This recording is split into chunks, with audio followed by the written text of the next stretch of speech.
What comes ashore? The fog was thick as wool, so dense you could carve it with a blade. We rowed in silence, the creak of the oars swallowed by the mist, the sea a black, dead thing beneath us. I stood at the prow, eyes fixed on the smudge of land just beyond the veil.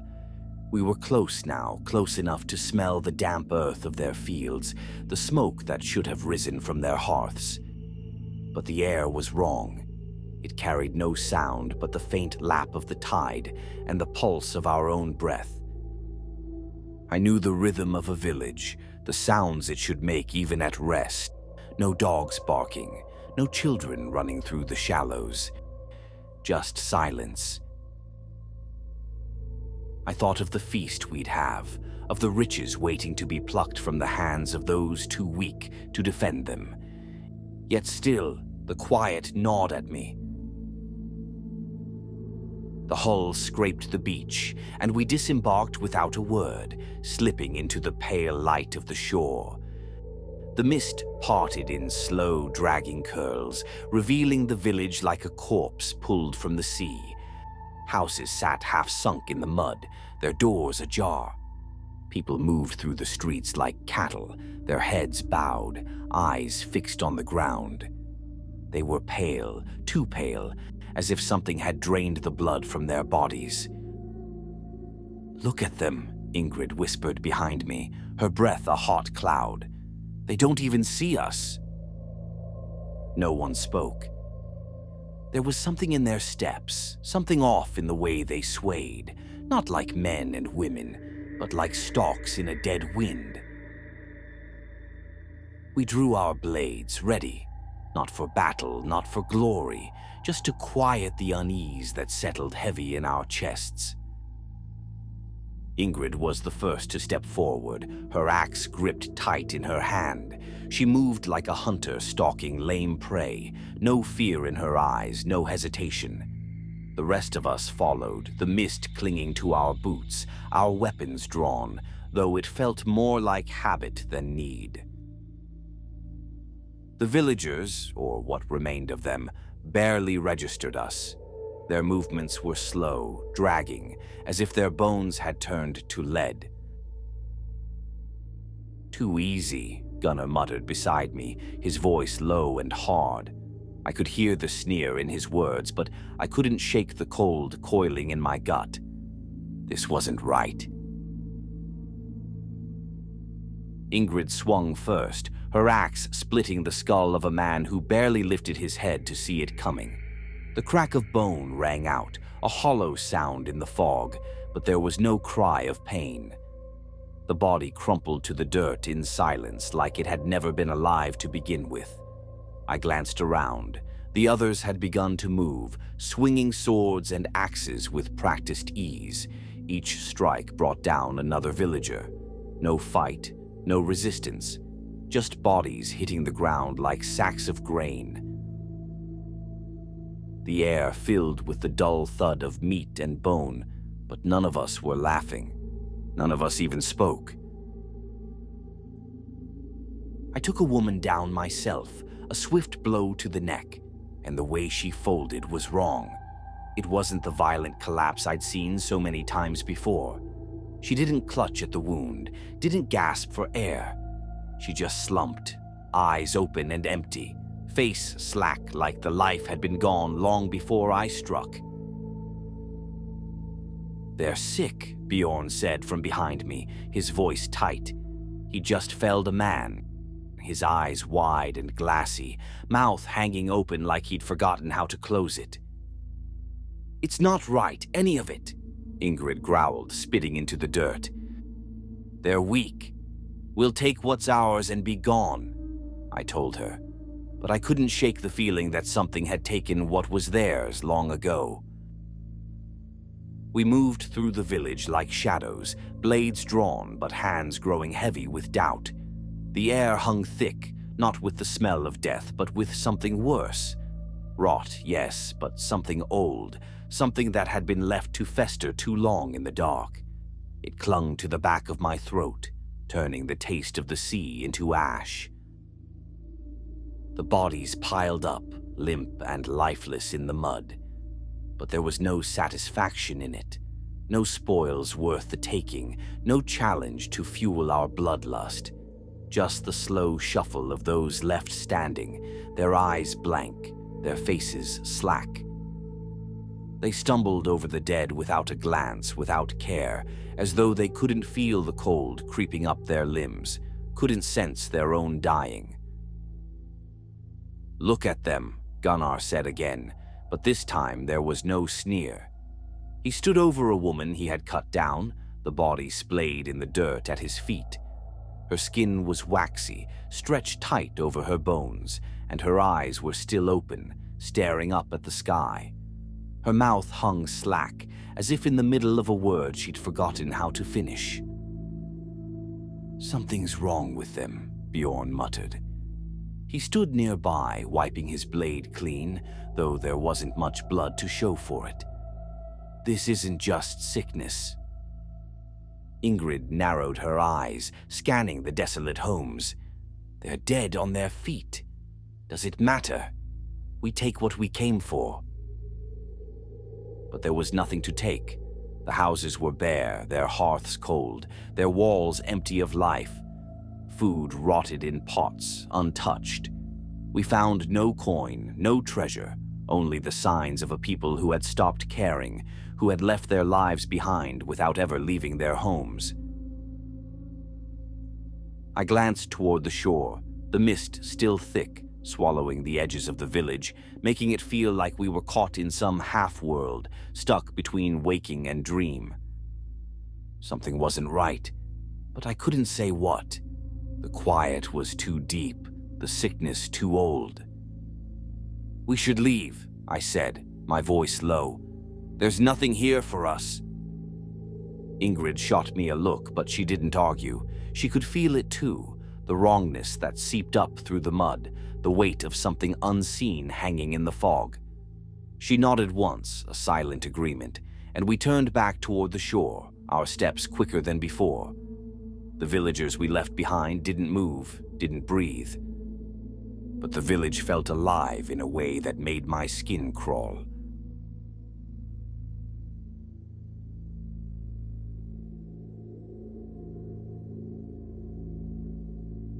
The sea felt like an endless void beneath the hull, black and cold, with nothing to it but the steady groan of wood against water.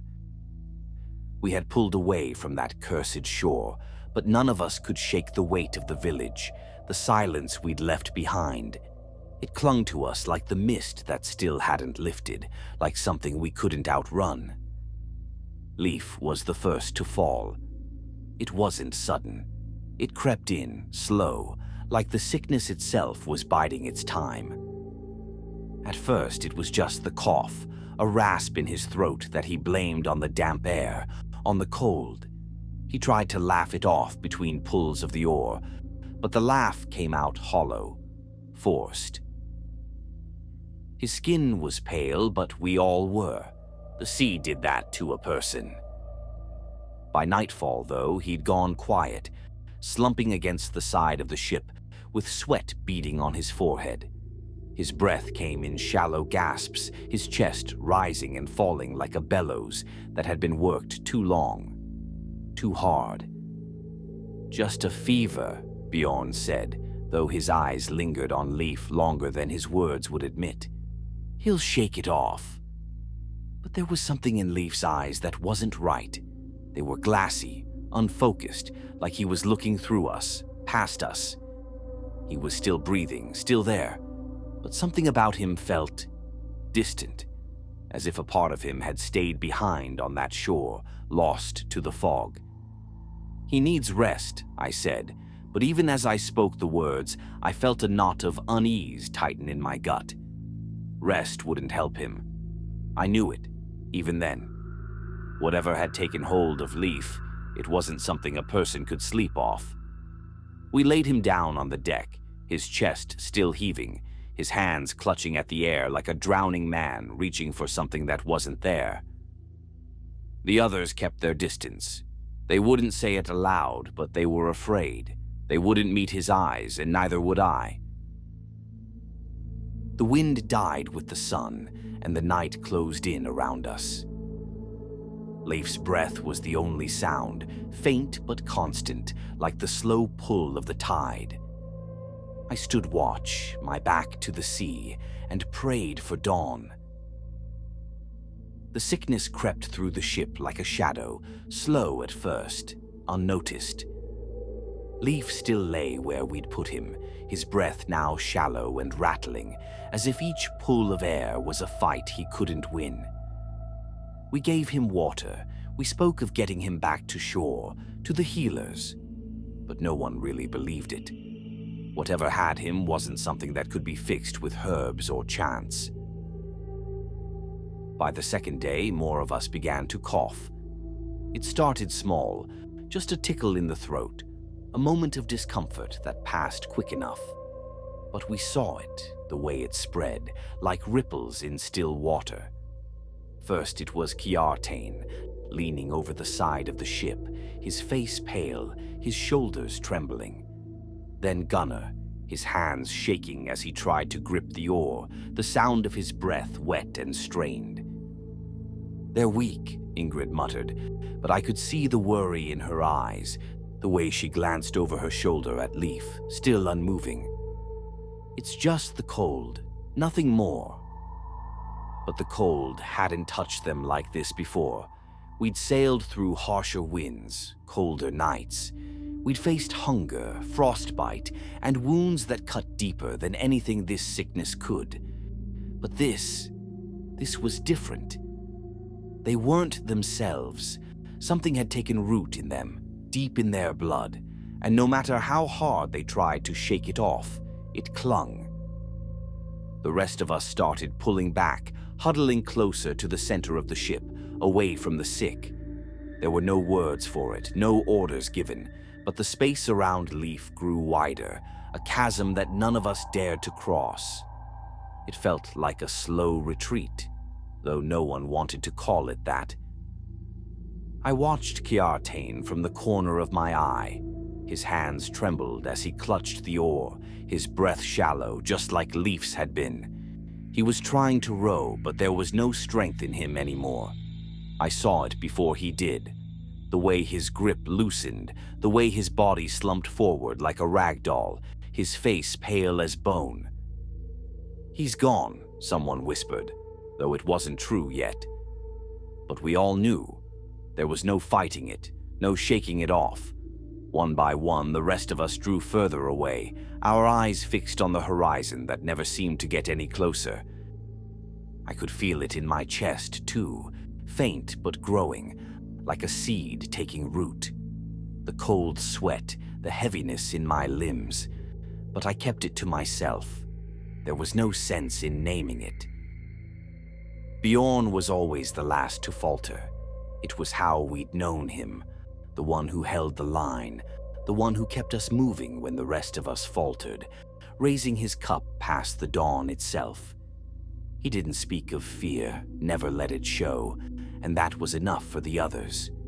Even as Leif's breath turned to a rattle, as Kjartan slipped into the cold grasp of whatever sickness had gripped him, Bjorn held firm. But by the third night, even he couldn't hide it anymore. I watched him, lying there with his back against the mast, his chest rising and falling with slow, labored breaths. The sweat glistened on his brow, his skin pale as the moonlight that seeped through the heavy mist. He said nothing, but the silence around him was telling. His hands shook, just like Kjartan's had. His cough, once stifled, came louder now, a wet, guttural thing that clawed its way up from deep inside him. "Gods," someone muttered from behind me. I didn't know who. It didn't matter. None of the gods were here. When dawn came, he hadn't moved. His axe, always within arm's reach, sat untouched beside him. He was still breathing, but just barely. The color had drained from his face completely, his skin cold to the touch. Ingrid moved to him, crouching by his side, but even she couldn't meet Bjorn's eyes anymore. There was no strength left in him, only the sickness. Let him rest, I said, but the words felt hollow. Rest. Rest wouldn't help him. Nothing would. The sickness had him now, the same way it had taken the others. It wasn't until midday that his breath finally stopped. We stood in a circle, staring down at him. There were no rites this time, no words of glory or honor. What could we say? Bjorn had been a warrior, and now he was just another body on a ship, full of the sick and dying. "We should burn him," someone said, though the voice was weak, barely more than a whisper. Before, no one wanted to finish the thought. But there was no fire, no flames to send him off. We didn't move him. We couldn't bring ourselves to. Instead, we left him there, leaning against the mast, eyes closed, his face as still as the Dead Sea that surrounded us. "He was the strongest," Gunnar whispered, his voice hollow now, stripped of its earlier bravado. "If it took him," he didn't finish. He didn't have to. Bjorn was gone, and we knew it wouldn't be long before the rest of us followed.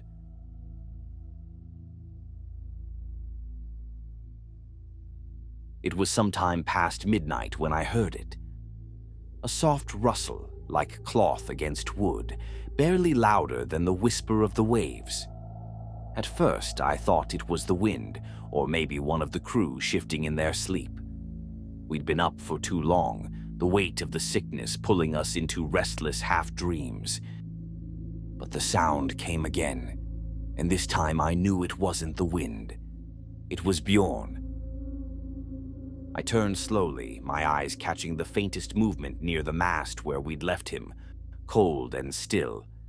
His body had slumped forward, his hands twitching against the wood, his head lolling to one side like a puppet cut loose from its strings.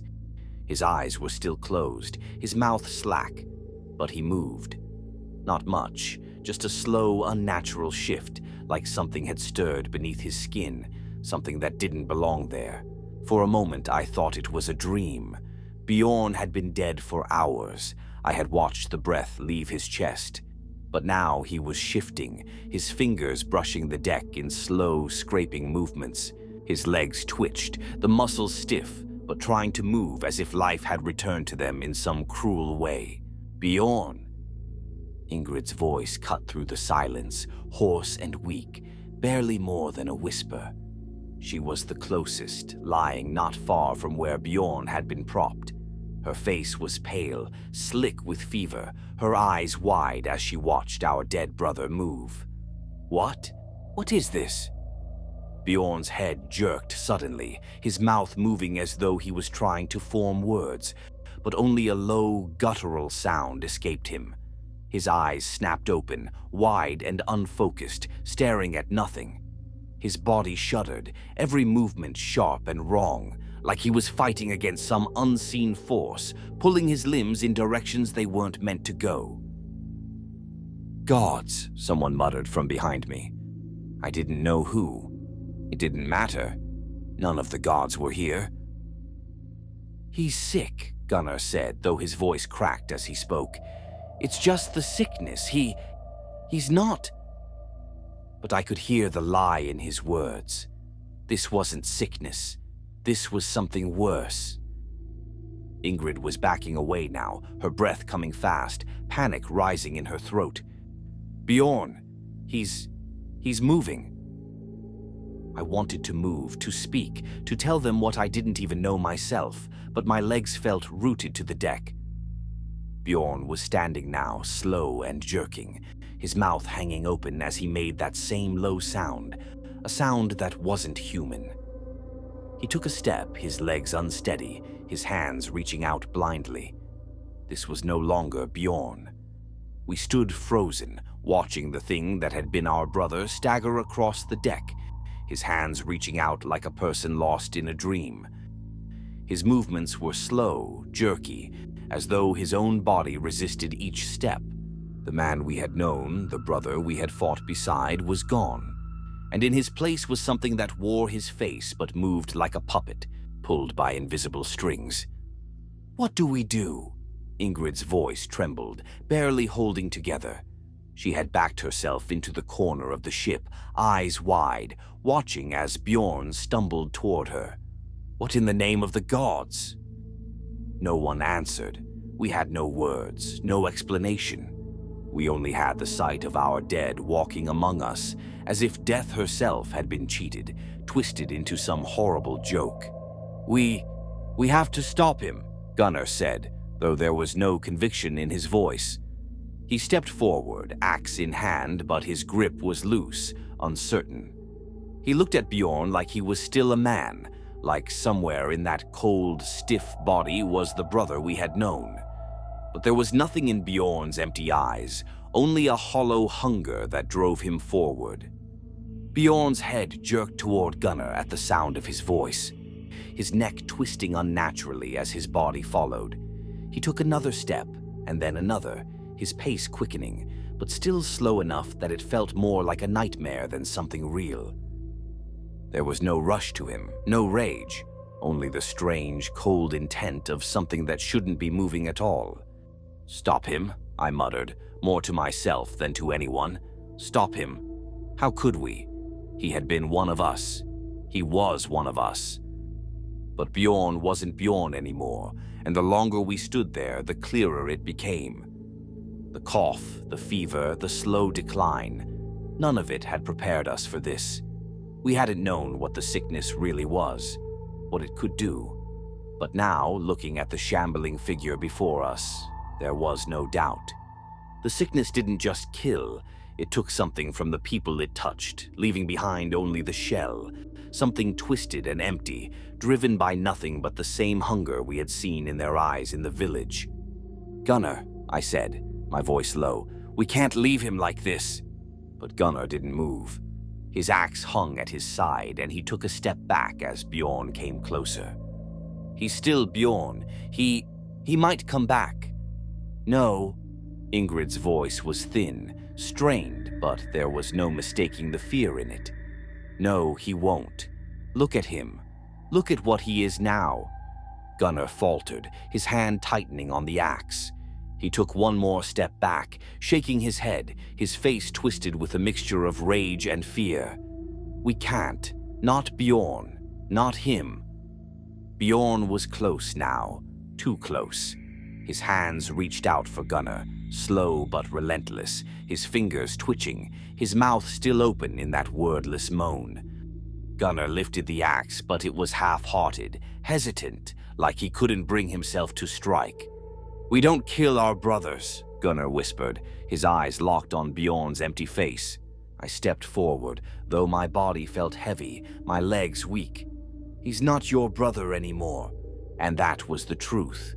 But the truth wasn't enough to move us. Not yet.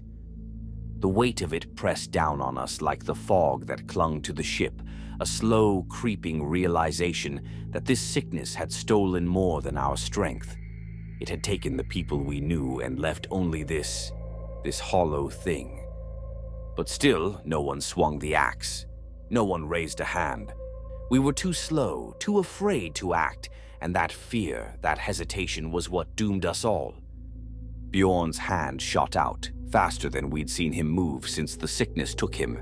His fingers latched onto Gunnar's tunic with a grip that belied the lifelessness in his eyes. Gunnar stumbled back, eyes wide in shock. But Bjorn held fast, his mouth twisting into something like a snarl, a guttural growl rising from deep in his chest. "Gods help us," Gunnar gasped, his axe dangling uselessly in his hand. It all happened at once. Bjorn lunged, pulling Gunnar closer, his dead weight crashing into him like a wave. Gunnar was thrown to the deck, Bjorn on top of him, hands clawing at his throat, his body jerking with violent spasms. The sounds he made were almost human, but not quite, a noise that made the hairs on the back of my neck rise. "Get him off!"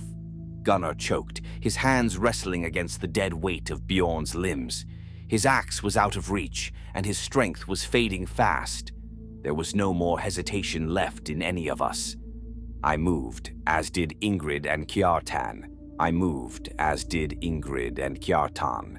Together we grabbed Bjorn, pulling him off Gunnar with the strength that came not from bravery, but from pure, cold fear. Bjorn thrashed in our grip, his limbs wild and uncoordinated, but stronger than they had any right to be. His eyes were wide and empty, but his body fought with a primal, unnatural energy. Ingrid cursed under her breath as Bjorn's hand lashed out, catching her across the face. "Damn you, Bjorn," she spat. But we all knew it wasn't him anymore. "Over the side," I shouted, and we forced him toward the edge of the ship. It was the only thing we could think to do, the only way to end it, to get rid of whatever this sickness had turned him into. Bjorn writhed, his body twisting in our grip as we dragged him to the rail. His mouth opened again, that horrible moan spilling from his lips, and for a moment I thought I saw a flash of recognition in his eyes. But it was gone just as fast, replaced by that same hollow hunger. With a final heave, we pushed him overboard. Bjorn's body hit the water with a sickening splash, but he didn't sink right away. He flailed in the surf, his arms still reaching out, still clawing at the air as though trying to pull us down with him. For a moment, we watched in stunned silence as he thrashed in the black waves, until finally, mercifully, he disappeared beneath the surface. The silence that followed was heavy, oppressive. We stood there, breathing hard, staring at the spot where Bjorn had gone under, the water still rippling as if unwilling to let him go. "Bjorn," Gunnar whispered, his voice cracking. We shouldn't have." I gripped the rail, staring into the endless blackness of the sea. We had no choice.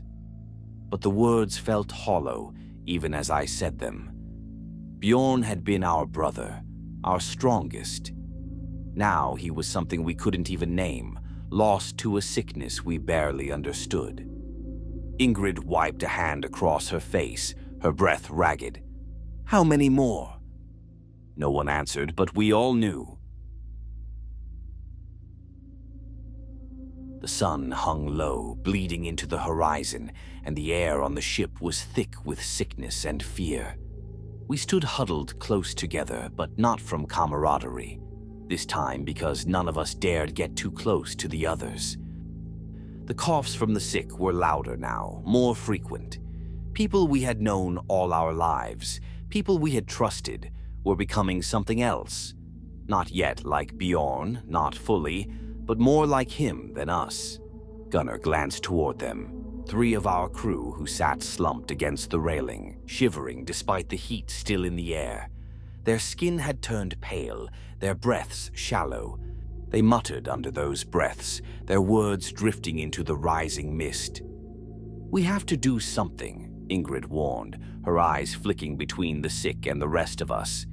"We can't just wait for them to become like Bjorn." "They're not dead yet," Gunnar snapped, though his voice cracked with the strain of it. "They're still our brothers and sisters. We don't kill those who still draw breath." "Then what?" Ingrid's voice rose, a tremor running through it. "What do we do when they turn? When they come at us like Bjorn did? Do we wait until they're clawing at our throats?" We had all seen what happened to Bjorn, but none of us could speak it aloud. The memory of his wild, empty eyes still haunted me. The people lying there now.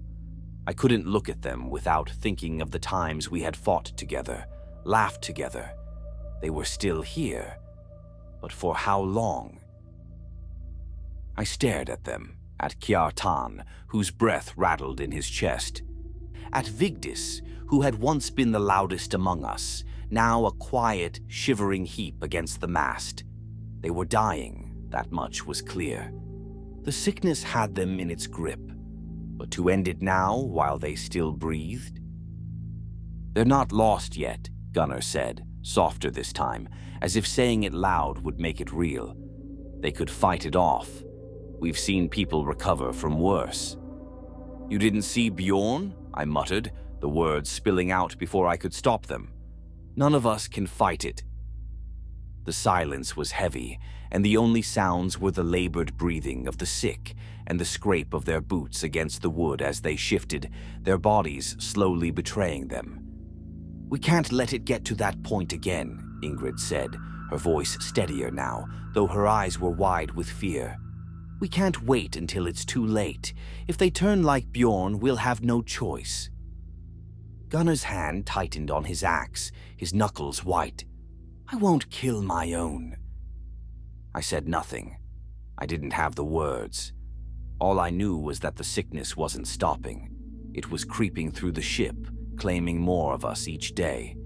And we stood there, paralyzed by fear and loyalty, too slow to act, too afraid to admit that those we had sailed with were already lost. "Then what do we do?" Ingrid pressed, her voice tight, desperate. "What's the plan, Gunnar? Do we wait until it's too late? Until they're tearing us apart?" Gunnar's face hardened, but his eyes were dark, unsure. "We'll wait. We'll wait until they stop breathing." It wasn't enough, and we all knew it. But we didn't have the strength to say otherwise. We didn't have the strength to do what needed to be done. Night fell like a heavy blanket over the ship, dragging the air into a thick, uneasy quiet. The sick huddled where they lay, their breaths shallow, interrupted only by the coughs that echoed in the silence. They hadn't gotten any better, but they hadn't turned either. Not yet. That was the cruel part. The waiting. We couldn't let them roam free. Not after what happened with Bjorn. But we couldn't harm them either. Gunnar had made sure of that. "We tie them," Gunnar said, though his voice was low, like he didn't quite believe in the decision himself. He stood over them, axe in hand, but there was no strength left in his grip. His eyes darted from one sick person to the next, never resting too long on any one of them. "We'll restrain them. They won't hurt anyone if they can't move." "Tie them," Ingrid's voice cracked. "What are we? Farmers? You saw what Bjorn became. Ropes aren't going to hold them when it happens." "No," Gunnar said sharply, the bite of authority returning to his voice, though I could hear the strain in it. "We tie them. We don't kill those who aren't dead. They're still ours. When they pass, we'll deal with it." The ropes were old, worn, but they would have to do. Ingrid and I moved together, keeping our distance, but the task was clear. We weren't warriors anymore, just people trying to keep the dead from rising in the night. We bound their wrists first, then their ankles, tying them to the posts, making sure the knots were tight. Kjartan muttered something under his breath, words slurred and soft, but he didn't resist. None of them did. They were too far gone already. Vigdis looked at me as I tied the rope around his wrists. His eyes were glassy, fever-bright, but there was still something of him in there, something human. "Don't," he rasped, his voice barely more than a whisper. "Don't do this. I'm still here."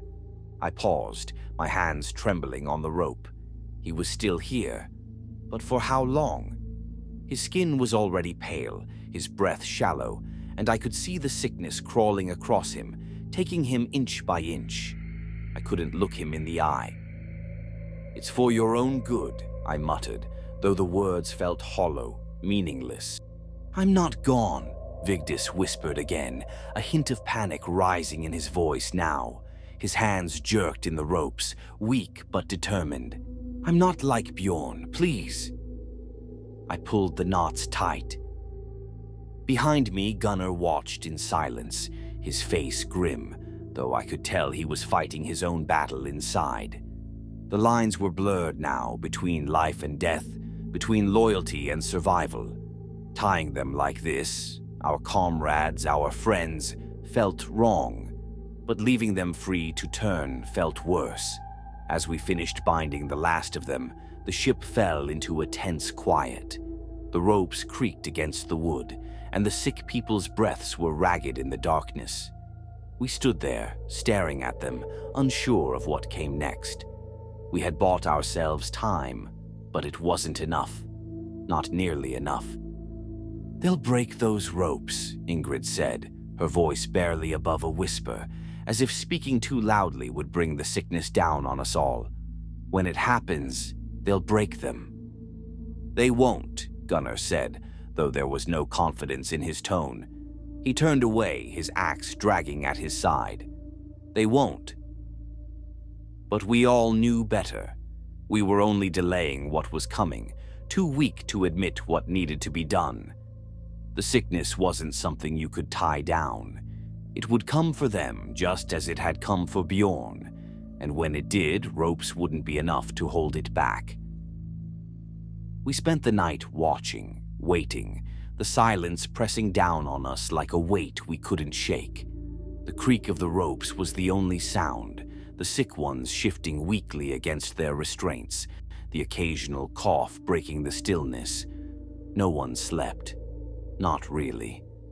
The air was too thick with dread. When it happened, it was sudden, faster than we expected.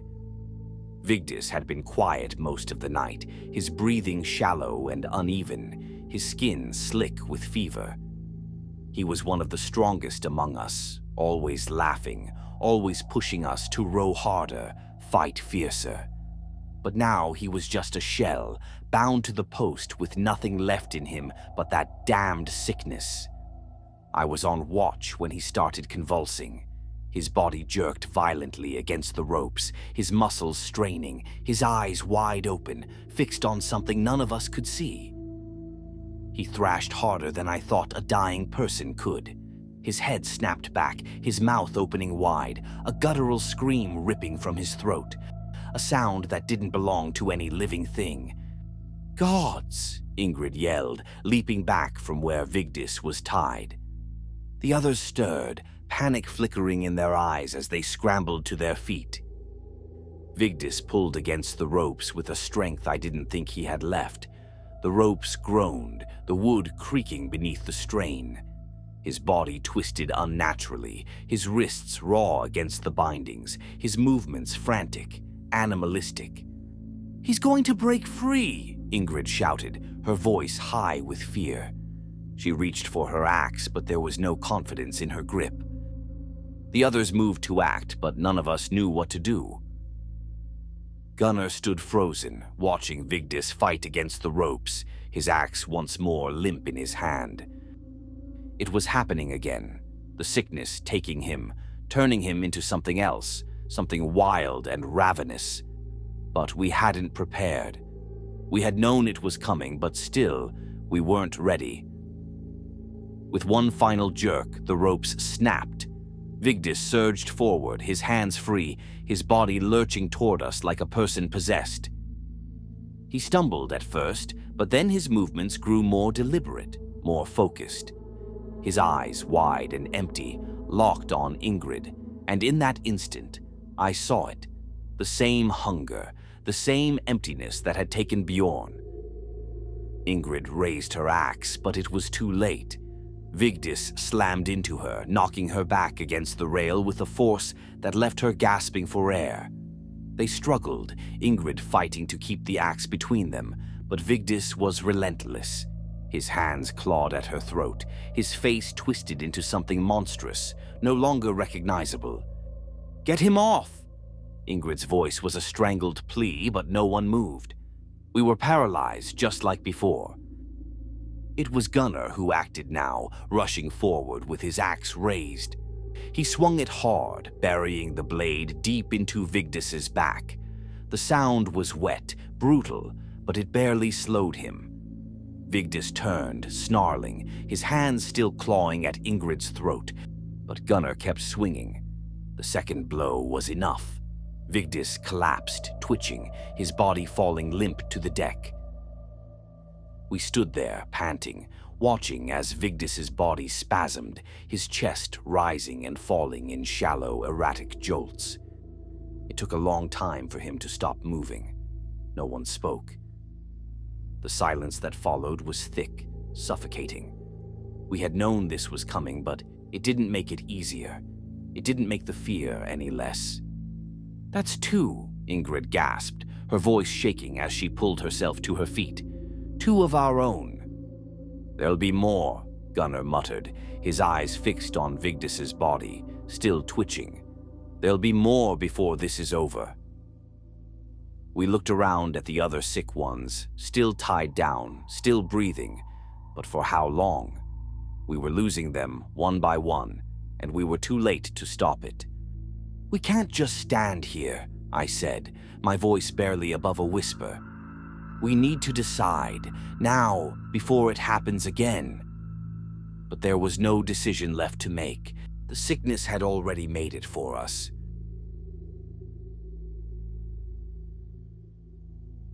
It had come to this. We could no longer wait. The sickness was spreading faster than we could control, and those who hadn't turned yet were close. Too close. The air on the ship was thick with it now, the smell of sweat, fever, and fear. None of us spoke as we dragged Kjartan to the rail, his body limp and burning with sickness. He wasn't dead yet, but he was close enough. "We can't wait anymore," Ingrid muttered, her voice low, heavy. She stood beside me, her face pale, dark circles beneath her eyes. The weight of what we were about to do was written all over her, but there was no other choice left. We knew what came next, and we couldn't risk another Vigdis or Bjorn. Gunnar nodded grimly, his hands wrapped tightly around Kjartan's wrists. "Before they turn," he said, his voice cold, like he was trying to convince himself.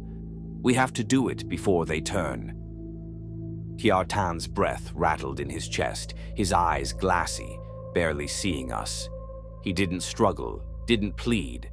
I wondered if he knew what we were about to do, if he cared anymore, or if the sickness had already hollowed him out. Ingrid leaned over the edge of the ship, staring into the black waves. The mist hung low on the water, swallowing everything it touched, and it felt like we were drifting into the void itself. Gunnar and I lifted Kjartan, our movements slow and deliberate, careful not to look him in the eye. The rope we had tied him with dangled from his wrists, but it didn't matter now. He was too weak to fight, too weak to even speak. With a final heave, we tossed him overboard. The splash was soft, barely a sound at all, but it felt like a stone had dropped into my chest. The water closed over him, swallowing him whole, and we stood there staring at the ripples until they disappeared. Behind us, the others lay still, their breaths shallow, their eyes closed. They hadn't turned yet, but it was only a matter of time. We would have to do the same for them soon. It didn't feel right. It didn't feel like anything a person should do. "We should say something," Ingrid whispered, her eyes fixed on the dark water. "For them. Something to send them off." "What good will words do now?" Gunnar muttered, his face hard. "We're beyond words." And he was right. The time for prayers and rites had passed. All that was left was survival. We dragged the others to the rail one by one. Hapthor, barely breathing, still muttered to himself as we pushed him over. Then Orm, his body stiff with fever but still alive enough to understand what was happening. He didn't fight, though. None of them did. It was as if they knew there was no point. When it was done, when the last splash had faded into the silence of the sea, we stood there staring out into the endless black. The ship felt emptier now, quieter, but the weight of what we had done hung over us like a storm waiting to break. "They were our comrades," Ingrid whispered, her voice thick with grief. "They were dead," Gunnar said, but his voice lacked conviction. We had thrown our comrades to the sea before their time, and no matter how much we told ourselves it had to be done, it didn't feel like justice. It felt like murder. The ship groaned beneath our feet, the ropes creaking in the night, but the dead faces stayed with us, just beneath the surface, as if they were still there, watching, waiting for their revenge. The ship was quieter now, but it wasn't a peaceful quiet. It was the kind of silence that gnawed at your guts, the kind that made your mind turn on itself. The air was thick with something else now, a broth of guilt, paranoia, the weight of what we had done. The dead were gone, but they weren't far. I could feel them just beneath the surface of the water, drifting along with the ship, their empty eyes fixed on us. We didn't speak of it, not out loud. The act of throwing our comrades overboard had been agreed upon, but the decision hadn't settled in us. It festered, growing heavier with each breath we took. Ingrid sat near the bow, staring at her hands, the knuckles white from where she'd been gripping the rail all night. She hadn't spoken since we'd sent Hapthor and the others into the sea. Her lips moved from time to time, whispering something to the air, but no sound came out. She was praying, I think, or trying to. "They were already gone," Gunnar muttered from where he stood, but his voice was hollow. He'd said it a dozen times since we'd thrown the last of them overboard, but each time it sounded less like truth and more like a person trying to convince himself of something he couldn't believe.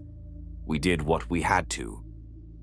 But I could see it in his eyes, the way he wouldn't look at the water, wouldn't look at the ropes that had held them. The others were gone, but they weren't gone enough. The sea had taken them, but their ghosts had stayed. I felt it too, the weight of it.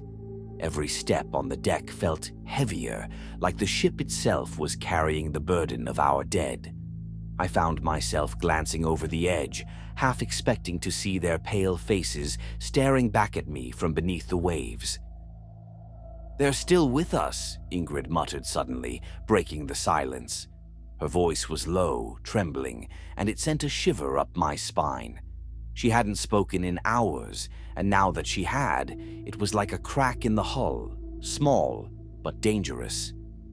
"They're gone," Gunnar snapped, his eyes flashing with the kind of anger that comes from fear. "We did what we had to. There's nothing left of them. They're in the sea now." Ingrid shook her head, her fingers twitching against her knees. "No, they're still here, watching, waiting." I turned away from the rail, the hairs on the back of my neck prickling. I hadn't wanted to say it, but I felt it too. We'd done what we thought was right, but the feeling wouldn't leave me. The sense that we hadn't sent them to the gods, but into something darker. That the sickness wasn't just in their bodies, but in the air, in the water, creeping into everything it touched. Gunnar laughed, but it was forced, sharp. "You're losing it, Ingrid. You're letting this get in your head. They're gone." But Ingrid's eyes were wide now, wild, darting between Gunnar and the sea. "How do you know? How do we know they won't come back? Like Bjorn, like Vigdis. How do we know they're not down there waiting, biding their time?" Gunnar stepped forward, his hands clenched into fists. "We threw them over before they turned. They weren't like Bjorn. They were just sick, but they hadn't turned. We did what we had to." Ingrid stood, backing away from him, her voice rising. "What if it's not enough? What if they come back? What if it's in us too? We don't know who's next." The words hung in the air like a noose, tightening around all of us. None of us wanted to say it, but we all felt it. That gnawing fear, that creeping doubt. We had thrown the sick overboard, but what if the sickness was still with us? What if we were next? "We're all infected," Ingrid whispered, her eyes darting around, full of a growing panic. "I feel it. Don't you feel it? The cough, the fever, it's just waiting to take us." Gunnar's hand went to his axe, his face dark with something I couldn't name. Fear, anger, maybe both. "Stop it. We're fine. We're alive. They were dying. We're not." Ingrid looked at me, her eyes pleading, searching for confirmation, for some kind of answer I couldn't give. "How do you know?" I had no answer. None of us did. The paranoia had taken root, and now it was spreading, just like the sickness. We were waiting for the next cough, the next sign. The ghosts of our comrades were in the water, but the sickness, it was still on board. We just didn't know where or who. The air on the ship had grown thick with fear, a suffocating weight that pressed down on all of us. No one spoke much now, and when they did, it was in whispers, sharp and tense. Ingrid hadn't stopped muttering to herself, pacing the length of the deck like a caged animal, her eyes darting from the water to the sky to the rest of us, as if waiting for something to happen. We were all waiting for the next cough, the next fever, the next sign that one of us would be next. It was unbearable, the silence, the paranoia, the way we looked at each other, searching for any hint of the sickness in the sweat on someone's brow, in the rasp of their breath. Trust had slipped through our fingers, and now all that was left was suspicion. It started with Ingrid. I don't know when exactly, but something in her snapped. Her mutterings grew louder, more frantic, until she wasn't just pacing, but stalking the deck like a person possessed.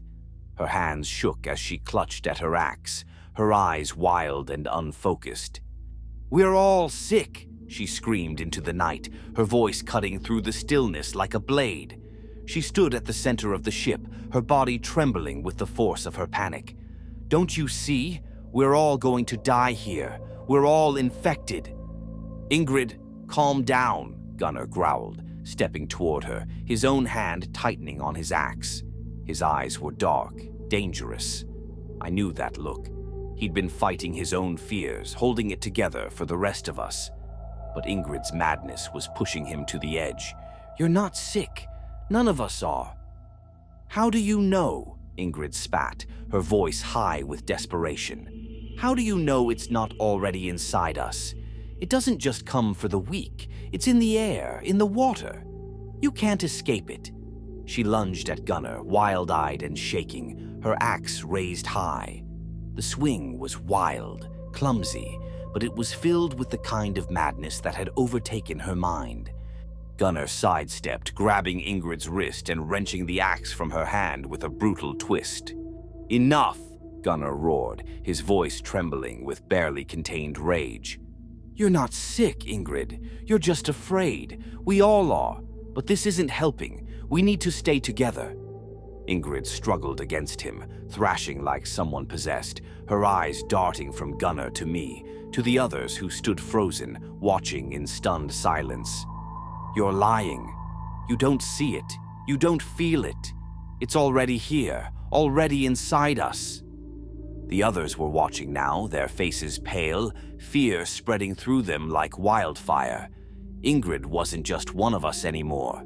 She was a reminder of what could happen, of how fast the mind could break when the body wasn't yet gone. "Throw her over!" someone shouted from the back of the ship.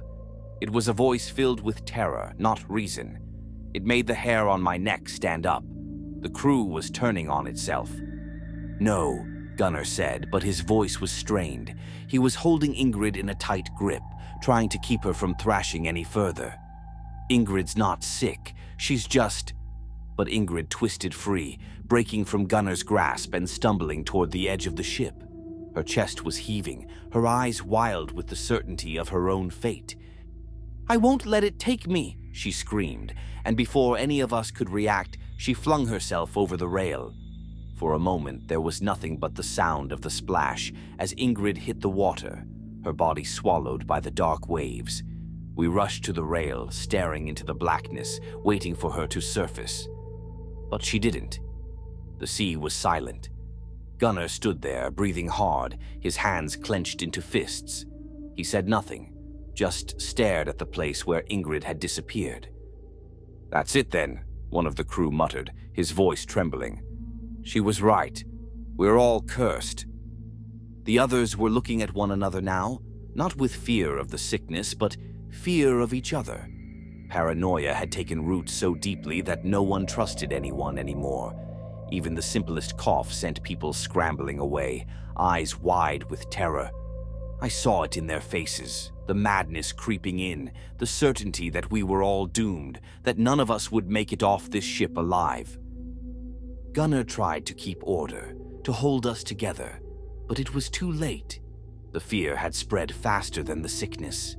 Some of the crew whispered about taking the smaller boats, rowing away from the ship before they caught whatever curse had taken their comrades.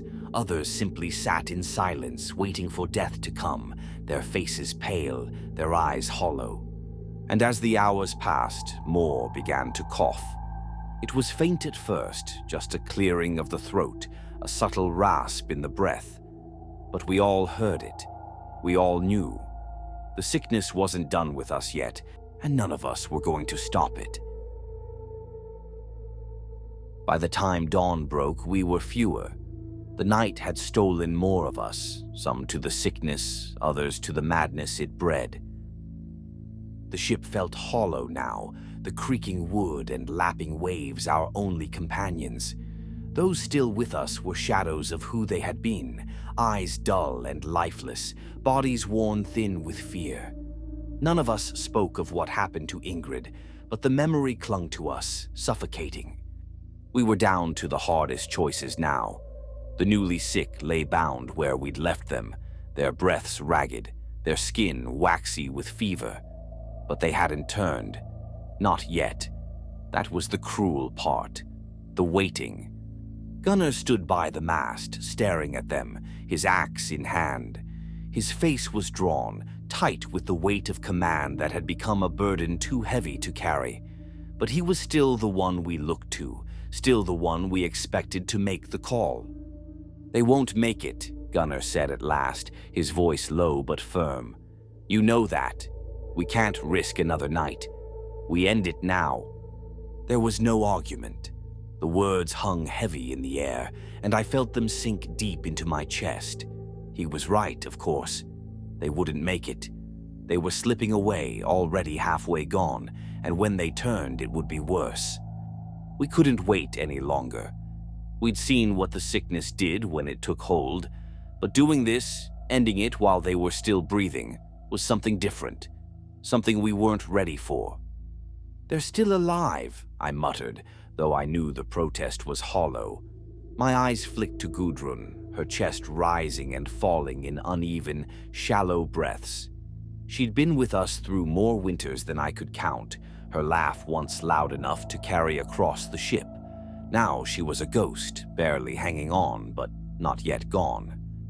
"They're not coming back," Gunnar replied, his voice hard. "We've seen what happens. You want to wait until they're clawing at our throats?" Ingrid's last moments flashed in my mind, the madness that had gripped her before she threw herself into the sea. Then Bjorn, Vigdis, and all the others. They hadn't been themselves when they turned. They'd been something else, something beyond saving. I tightened my grip on my axe, the wood rough in my palm. The decision had already been made. It wasn't about mercy anymore. It was survival. One of the younger ones, Einar, barely more than a boy, stood frozen, his face pale as bone. His hands trembled around his sword, and I could see it in his eyes, the doubt, the terror. He wasn't ready. None of us were. But there was no time for doubt now. "We have to do it clean," Gunnar said, his voice sharp as a blade. "No hesitation, no mercy. They deserve a quick death, not the sickness." I nodded, though my throat felt tight. Quick death. Easier said than done. Gunnar moved first. He didn't flinch, didn't let his hand shake. With a single swing, he brought his axe down on Gudrun's neck, the sick thud of the blade echoing across the deck. There was no scream, no struggle, just silence. The others followed. One by one, we dispatched the sick, Freydis, Thora, comrades we'd fought beside, laughed with, bled with. The axe fell again and again, and with each swing the weight in my chest grew heavier. Then we came to Hrolf. He had been too quiet. His breath was steady, but there was something off about him, something I hadn't noticed before. His eyes. They were wide, wild, darting around the ship like a trapped animal. "Hrolf?" Gunnar called out, his axe poised. Hrolf didn't answer. He was staring past us, past everything, his lips moving in rapid, frantic whispers. His hands clutched at the ropes that held him, his knuckles white, and it hit me all at once. He hadn't been silent because he was sick. He was silent because he was gone. Not to the sickness, but to something darker. Rolf? I stepped closer, my heart pounding in my chest. He snapped then, thrashing against the ropes, his eyes wild, his voice rising in a shrill, broken cry. "They're coming for us. We're all going to die here." Gunnar moved quickly, but Rolf was faster. He broke free from the ropes, lunging at us with a strength that defied the fever raging in his body. His eyes were wide, crazed, filled with a madness that had been festering beneath the surface. "Get him!" Gunnar shouted, and we closed in, axes raised. Rolf fought like a man possessed, his hands clawing at us, his mouth twisted into a snarl. He swung wildly, catching Einar in the side, sending him sprawling across the deck. The boy cried out, clutching his ribs, but there was no time to check if he was all right. Rolf was a threat now, not just to himself, but to all of us. We moved in as one, pushing Rolf back toward the rail. His body thrashed, his face twisted in terror, but there was no mercy left in us. This wasn't the sickness. This was madness, and madness would tear us apart. With a final shove, we pushed him overboard. The splash was the same as it had been for the others. Quiet, final. But this time it felt different. There was no relief, no sense of survival. Only the hollow sound of the sea swallowing another of our own. Gunnar wiped the blood from his axe, his face unreadable. "That's it, then," he muttered. "The worst of it." But I wasn't sure if I believed him. For the first time in days, the ship felt still. The weight of what we had done hung heavy in the air, but there was no turning back now. The bodies of our comrades were gone, swallowed by the black depths of the sea, and the madness they had brought with them had been swept overboard with their corpses. The three of us that remained moved in silence. We cleaned the deck, scrubbed the blood away, and lashed down what we could. It was busy work, something to fill the empty hours, something to keep our hands from shaking. The sickness seemed to have receded. We hadn't seen any new signs, no more coughs, no more fevers. Maybe the worst had passed. Maybe we'd purged the ship of whatever curse had gripped us. Gunnar stood at the helm, his eyes fixed on the horizon, his grip on the wheel steady for the first time in days. He had become a rock in the chaos, his face hard and unyielding. I wondered if he felt the same weight I did, the guilt, the fear. But if he did, he didn't show it. "We did what we had to," he muttered, more to himself than to me as I joined him by the helm. His eyes were still on the horizon, as if looking away would undo the fragile peace we had won. "It's over now. We'll make it through." I nodded, though my throat felt tight.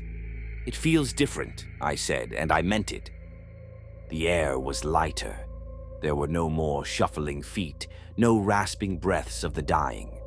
Just the soft creak of the ship, the flutter of the sails in the wind. For the first time in what felt like forever, the air didn't taste of death. We stood there for a long time, staring out at the horizon. The sky was a soft gray, the sea calm beneath us. And for a brief moment, I allowed myself to believe it was over. The worst had passed. We had survived. But as the hours stretched on, something shifted. I noticed it first in the air, the stillness. The wind had dropped, the sails sagging against the masts, and the sea, which had once been alive with gentle waves, now lay flat and cold, like glass. The mist that had followed us for days seemed to thicken, creeping in from the edges of the horizon, dark and heavy. Gunnar frowned, his eyes narrowing as he looked out at the sky. The calm, once comforting, now felt wrong, ominous.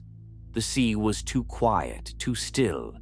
It was the kind of stillness that came before a storm. "Do you see that?" he asked, his voice low. I followed his gaze. In the distance, just beyond the mist, the clouds were gathering. They weren't the white, drifting clouds of a peaceful day, but dark, rolling masses, thick and heavy with rain. They moved slowly but steadily, creeping toward us like a shadow stretching across the sky.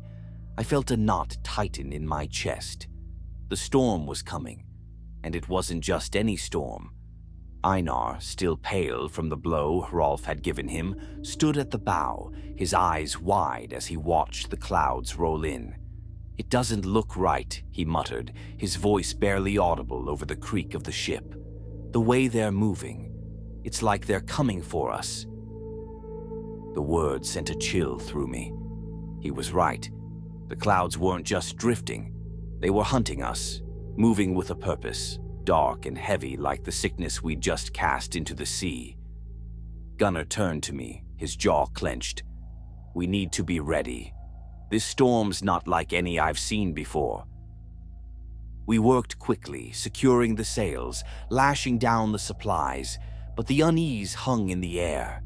The ship creaked louder now, the water lapping against the hull in short, sharp bursts.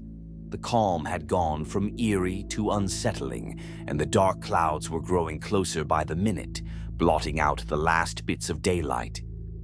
"What if it's not just a storm?" Einar whispered, his voice trembling as he looked out at the gathering clouds. I didn't answer. I couldn't. The sky darkened. The sea, which had been so calm, started to churn, small ripples spreading out in every direction, as though something beneath the surface had awoken. The wind, dead just moments before, began to pick up, a low, keening sound in the air, like a howl just on the edge of hearing. "This isn't right," Gunnar muttered, his knuckles white as he gripped the wheel. "None of this is right." I felt it too, the weight of it. This wasn't just a storm, it was something else, something darker, something tied to the sickness we thought we had left behind. I could feel it in the pit of my stomach, a deep, gnawing dread that twisted tighter with every breath. The wind howled, and the first crack of thunder rolled across the sky. We had survived the sickness, but this was something else. The storm loomed closer, thickening the air with its weight, casting an unnatural shadow over the ship. The sky had turned black, the clouds swirling in slow, deliberate circles like some malevolent eye watching us from above. The waves, which had been nothing more than ripples before, now heaved the ship in erratic, unpredictable rolls. There were 3 of us left, each worn thin, haunted by what we'd done, by the comrades we'd lost to the sickness and the sea. The storm wasn't even here yet, but already it had begun to eat at us. The calm before had been a mercy. Now there was nothing left but the black sky and the cold edge of fear in our hearts. Einar was the worst. He had been quiet since Hrolf went overboard, but now as the storm bore down, I could see something in him unraveling. He hadn't been right since the madness with Ingrid, and the cut Hrolf had left on his ribs, though shallow, seemed to be festering. He stood at the bow, clutching his side, his eyes flicking between me and Gunnar as if measuring us, wondering how long we'd last. His skin was pale, slick with sweat, but it was his eyes that worried me, the way they darted from shadow to shadow, like he was seeing things that weren't there. "Did you feel that?" Einar muttered, turning sharply toward me. His voice was shaky, his hands trembling as he gripped the rail. "The ship, it's pulling us, something's pulling us. Can't you feel it?" I glanced at Gunnar, who tightened his grip on the helm. His jaw was set, his eyes dark with a quiet fury. "It's just the storm," he said, his voice steady but strained. "Get below and rest, Einar. You're not thinking straight." But Einar didn't move. His eyes were wild, darting between us like a cornered animal. "No, it's not the storm, it's them." He pointed to the water, his hand shaking violently. "They're still out there. I know it. I can hear them. The dead don't rest. They're waiting for us to join them." "They're gone," I said, trying to keep my voice calm, though the unease was clawing at me too. "We did what we had to." Einar shook his head, his face twisting in desperation. No, you don't get it. None of you get it. We threw them over, but they're not gone. They're just below us, under the ship. They're waiting. We're all cursed, just like Ingrid said. We're next. He was losing it, and we both knew it. But part of me understood. The way the sea churned, the way the wind howled in the distance, it felt like the dead hadn't left us at all. Maybe they hadn't. Maybe the storm wasn't just a storm. Gunnar stepped forward, his eyes narrowing as he looked at Einar. Enough. You're talking madness. Get below deck, now. Einar backed away from him, his eyes wide with fear. You don't feel it, do you? You don't see what's happening. We're all sick. It's in us, all of us.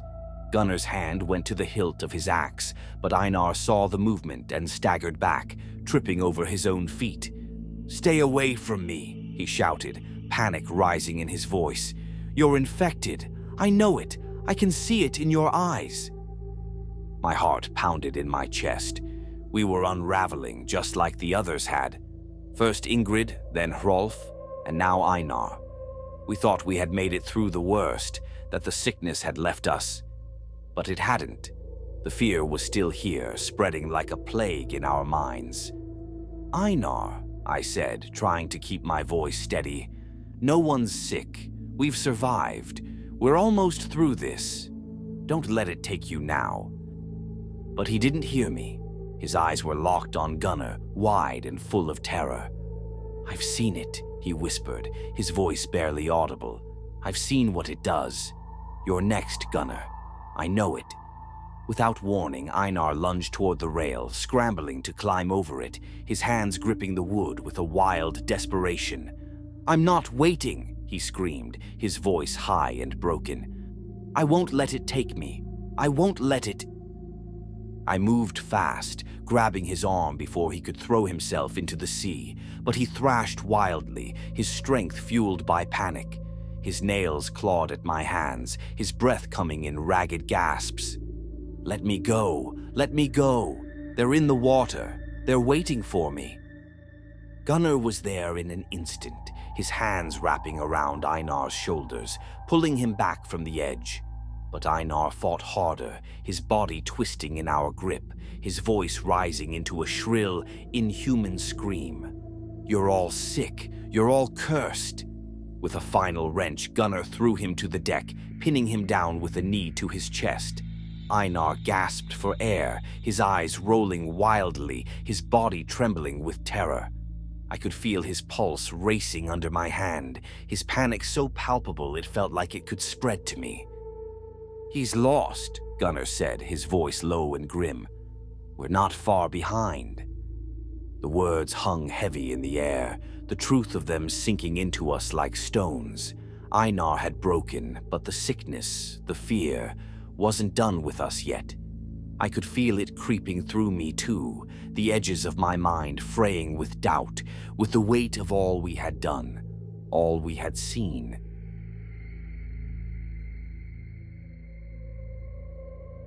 There's a heaviness in the air that I can't shake. It clings to me like damp wool, seeping into my bones. The ship rocks beneath my feet, the water gentle now, but I can feel the weight of the dead pressing down on us. Or maybe it's just my mind, dragging itself deeper into the darkness that swallowed us whole. Einar sits by the stern, his back against the rail, eyes half open but seeing nothing. Gunnar still moves, still breathes, still walks like the sickness isn't scratching at the back of his throat. But it is. I can see it. I can hear it in his breathing, a rasp too deep, too wet. He hasn't said a word since dawn, but I know he's watching me. They're both infected. Einar's gone already. Might as well be a corpse. His lips move, mouthing words that never come. Maybe he's praying. Maybe he's just talking to ghosts. Gunnar's holding out, but it won't be long now. He's always been the strongest, the last one to break. But I can see the way his hand shakes when he grips the axe, the way he winces with each breath. It's only a matter of time. I watch him from across the deck, my knife hidden beneath my cloak. I haven't slept, not with them still here. I feel it tightening around my chest, the need to finish this. Gunnar is the biggest threat, always has been, but he's slipping. His face is pale beneath the grime, his eyes bloodshot, skin stretched too thin across his bones. He knows it, too. I can see it in the way he looks at me, the way he avoids getting too close. He's waiting for me to act, just like I'm waiting for him. It's a dance, slow and deliberate, and I wonder which one of us will move first. I glance at Einar again. He's not long for this world. He'll die on his own, but I can't leave him like this. He's breathing shallow, rattling breaths, sweat dripping from his face like the life's already been wrung out of him. He doesn't even know I'm there as I approach. The knife feels heavy in my hand, like it knows what's coming. It's not quick. It's never quick like they tell you. His eyes flutter, his body twitching as the blade slides between his ribs. He lets out a small gasp, a wheeze that barely sounds human. Then it's over. I pull the knife free, wiping the blade on his tunic, though the blood stains the deck darker than the night. Gunnar watches from the helm.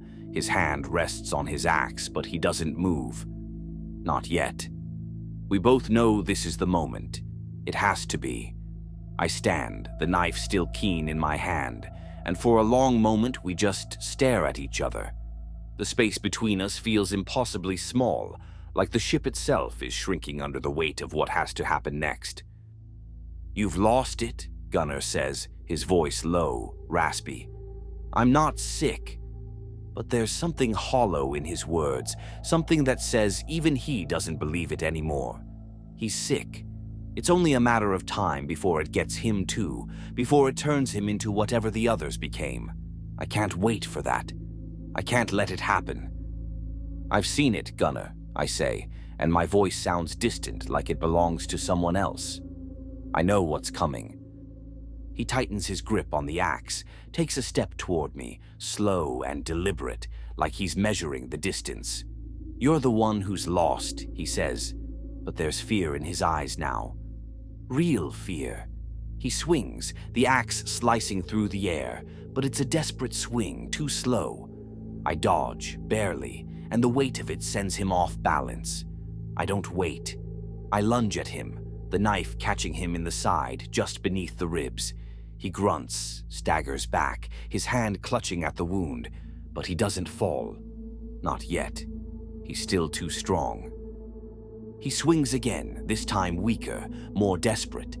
I duck, driving the blade in deeper, twisting it until I feel him buckle. His breath comes in short gasps, his eyes wide with shock, like he hadn't expected it to end like this. He drops to his knees, his axe clattering to the deck. His hand reaches out as if he's trying to hold on to something, anything. But there's nothing left for him to grab, just the cold wood beneath him, slick with his own blood. He looks up at me, his mouth opening like he's about to speak, but no words come. I don't wait for him to finish. I pull the knife free, wiping it clean on my sleeve, though the blood sticks to my hands like it's part of me now. The ship creaks beneath us, the water slapping gently against the hull. The world feels impossibly quiet. I step over Gunnar's body, his eyes already dimming, his breath slowing. I'm the last one left. I tell myself it's over, but deep down I can feel it. The tightness in my chest, the ache in my bones. I'm not sick, I'm just tired. Just tired. But the thought lingers, creeping in around the edges. What if I'm wrong? I cough once, then twice. It's nothing, just the cold, just the air. I've survived. The sky is still, painted with streaks of pale light, and the ship rocks beneath me like a cradle. There's an odd peace to it now. No more whispers, no more fevered mutterings. Just the sound of the sea, the steady creak of wood, and my own uneven breaths. I rub at my chest, trying to ease the tightness that's settled there. It's been days since I've slept. The weight of what I've done drags behind me, pulling at my legs, making each step feel heavier. The wind bites at my skin, cold and sharp, and I pull my cloak tighter around me. It's just exhaustion, I tell myself, just the guilt of surviving when the others did not. I walk across the deck, passing over the bloodstains I couldn't wash away, the memory of their bodies lingering in every shadow. Gunnar's axe still lies where he dropped it, slick with salt and blood. I step around it, avoiding the sight, not wanting to remember how it felt, watching him fall. I've only done what I had to do. There was no other choice. They were sick. I'm not. I keep telling myself that as I make my way to the helm. I'm the last one left, and it's up to me to steer us home. I can see the faint line of the coast now, just a smudge against the horizon. We're close. I cough again, harder this time. The sound rattles in my chest, wet and thick. I swallow it down, trying to steady my breath, but the tightness in my lungs won't let go. The salt air, it's heavy today. It's clogging my throat, filling my lungs. I rub at my chest again, as if that will stop it, but the ache doesn't go away. I look out at the sea, the water calm beneath the sky, and for a moment I feel it, the pull of it, the vastness of it. I could let go, just stop, let the ship drift. But no, we're close now. I'm close. My legs feel weak as I brace myself against the helm, trying to focus on the task at hand.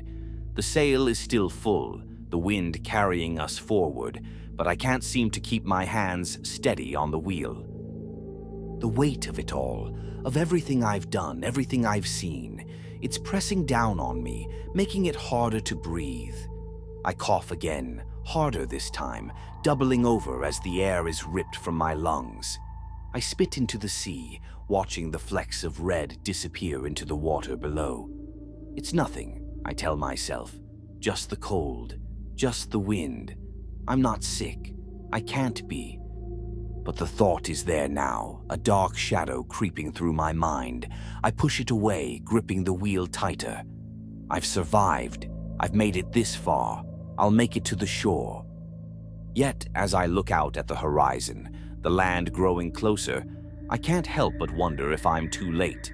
I cough again, and this time the taste of blood lingers on my tongue. I slump against the helm, the world spinning around me. The sky blurs with the sea, and I can't tell where one ends and the other begins. My breath comes in ragged gasps, each one a struggle. The realization settles over me like a shroud. I'm not going to make it. The sickness has me now, sinking its claws deep into my lungs. I laugh, a bitter, hollow sound that dies in the wind. After everything, after all the blood, all the choices, I couldn't escape it. None of us could. Maybe we were doomed from the start. Maybe the sickness was never something we could outrun or fight. Maybe it was always inside us, waiting. The ship drifts on, the sails catching the last of the wind. The coastline is clearer now, the outlines of trees and cliffs emerging from the haze. So close. I wonder if anyone will find the ship when it reaches the shore, if they'll climb aboard and see the ghosts that linger here, the echoes of what we've done. I sink to the deck, my back against the wood, the helm spinning lazily above me. The sky stretches out overhead, vast and uncaring. My eyelids grow heavy, and I let them close, the sounds of the sea fading into the distance. In the end, there's just the darkness and the gentle rocking of the ship. The weight lifts from me, and for the first time in a long while, I feel at peace. We tried, we fought, but some battles can't be won.